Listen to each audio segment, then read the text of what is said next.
Hello les découvreurs, c'est Vincent de les-découvreurs.com. J'espère qu'aujourd'hui tu es en pleine forme. Je voulais te parler de l'échec et de sa valorisation.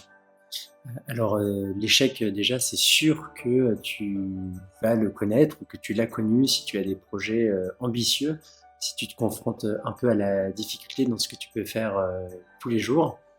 Alors, c'est vrai que de prime abord, on peut se dire que l'échec, c'est quelque chose de pas bien, ça veut dire qu'on a loupé.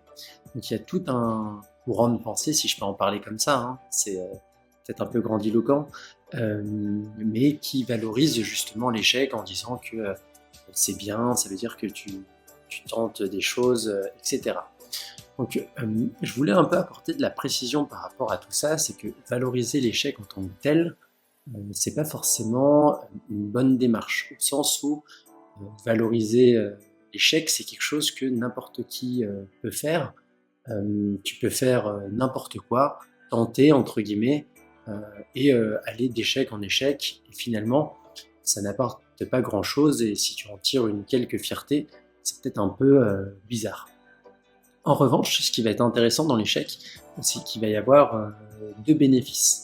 Le premier, c'est que tu vas en tirer des apprentissages. Donc en partant, on va dire, de l'hypothèse que tu as fait tout ce qui était en ton pouvoir pour réussir ce que tu entreprenais, si ça ne marche pas, il y a forcément un apprentissage, une expérience à en tirer pour justement faire mieux la prochaine fois, faire différemment la prochaine fois. Ça, c'est hyper intéressant. Le deuxième bénéfice d'un échec potentiel, c'est que tu vas gagner confiance en toi à partir du moment où tu vas dépasser l'adversité. Tu subis un échec, tu peux t'arrêter là, alors que non, tu vas continuer, tu vas essayer de t'améliorer, de faire mieux, et ça, c'est hyper enrichissant. Donc finalement, c'est pas tant l'échec qu'il faut valoriser en tant que tel, même si c'est pas dramatique, c'est plus le rebond, ta capacité à rebondir. Et justement, il faut mettre les choses en perspective, c'est que finalement, ce qui compte, c'est finalement l'objectif à très long terme, le chemin pour l'atteindre, et l'échec, comme un succès tout au long de ce chemin, n'est qu'un petit épisode, un micro-événement à vivre plus ou moins facilement, mais on passe à la suite. Pour te donner un exemple, c'est évidemment, tu marches dans la rue, enfin tu marches tous les jours, il a dû t'arriver de tomber, en tout cas quand tu étais petit. Si tu étais tombé à la première chute et que tu ne t'étais pas relevé et que tu n'avais plus jamais marché, ça pourrait te sembler un peu bizarre.